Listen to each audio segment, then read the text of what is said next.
दिल्ली में बैठकर मोदी ने फोन घुमाया, शिवराज सिंह चौहान को पसीना आया, एमपी में होने वाला है बड़ा खेल। अब ये बनेगा एमपी का सीएम, किंग मेकर बन गए महाराजा। बीजेपी के इस प्लान को जानकर होगी हैरानी, शाह का प्लान हो गया फेल। 18 साल बाद भी मामा का जादू बरकरार, मोदी ने तय कर लिया नाम, एक बार फिर ये शख्स बनेगा एमपी का मुख्यमंत्री। न कमलनाथ समझ पाए न विरोधी भाप सके, शिवराज के अंडर करंट से आई तबाही देखते रह गए विरोधी। जिसे उखाड़ फेंकने की कांग्रेस खा रही थी कसम, जिसके खिलाफ रचा था चक्रव्यूह, उसने ही पिला दिया पानी, गाड़ दिया बीजेपी का झंडा, उखाड़ दिया कांग्रेस का डंडा। जिस राज्य में कांग्रेस जीत का दम भर रही थी, जहां पर मुख्यमंत्री शिवराज सिंह चौहान के खिलाफ हुंकार भर रहे थे, उस राज्य में कमल का फूल ऐसा खिला कि कांग्रेस का हाथ साफ हो गया। मुख्यमंत्री शिवराज सिंह चौहान ने एक बार फिर से दिखा दिया कि आखिर वो बहनों के भाई और भांजे भांजियों के मामा ऐसे ही नहीं बने, इसके पीछे उनका बहुत बड़ा कारण है।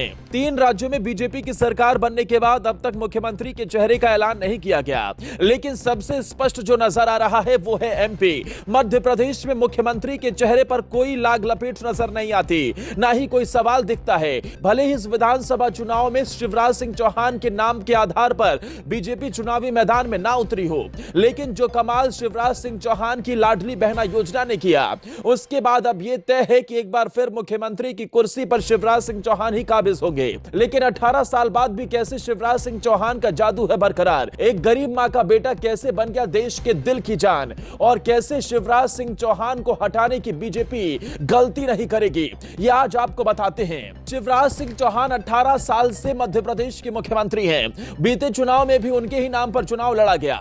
हालांकि उस चुनाव में टक्कर जरूर देखने को मिली थी, लेकिन बाद में 1.5 साल बाद बीजेपी ने सरकार बना ली। सिंधिया बीजेपी में आए और बीजेपी की सरकार बन गई, और एक बार फिर मुख्यमंत्री बने शिवराज सिंह चौहान। 2023 के विधानसभा चुनाव में शिवराज सिंह चौहान के खिलाफ एंटी इनकम्बेंसी की हवा बन रही थी, उन्हें मुख्यमंत्री पद से हटाए जाने की मांग हो रही थी। लेकिन तभी शिवराज सिंह चौहान ने कुछ महीने पहले ही वो ऐलान कर दिया, जिससे बदल गया खेल। शिवराज सिंह चौहान ने लाडली बहना योजना लाकर बता दिया कि आखिर वो सभी के दिलों पर क्यों राज करते हैं। इसी लाडली बहना योजना को एक बड़ा मास्टर स्ट्रोक मारा गया, जिसके चलते बीजेपी ने इतिहास रचते हुए 163 सीटों पर अपना कब्जा जमा लिया।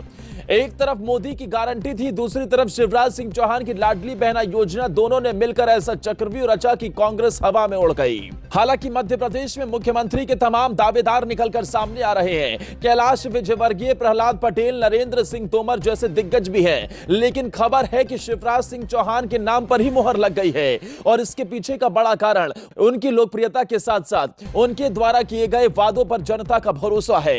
एक तरफ जहां दिल्ली में एमपी के दिग्गज नेताओं से प्रधानमंत्री नरेंद्र मोदी की मुलाकात हुई, उन सांसदों ने मुलाकात की जिन्होंने विधायक बनने के बाद इस्तीफा भेजा, तो वहीं दूसरी तरफ शिवराज सिंह चौहान एमपी में एक्शन मोड में नजर आए। वो अभी से लोकसभा चुनाव में 29 की 29 सीटें जीतने की हुंकार भर रहे हैं और जनता के बीच पहुंच रहे हैं। लेकिन जिस तरीके से एक गरीब मां का बेटा राज्य का मुख्यमंत्री बना, 18 साल मुख्यमंत्री बनने के बाद अब वो लगातार 5 साल मुख्यमंत्री फिर बनने वाले हैं, इसके पीछे का बड़ा कारण उनकी लोकप्रियता है, लोगों से कनेक्टिविटी है, और शिवराज सिंह चौहान किसी के भाई हैं तो किसी के मामा हैं। ऐसे में बीजेपी ये गलती नहीं करेगी कि शिवराज सिंह चौहान को मुख्यमंत्री पद से हटाकर किसी और को मुख्यमंत्री बनाया जाए।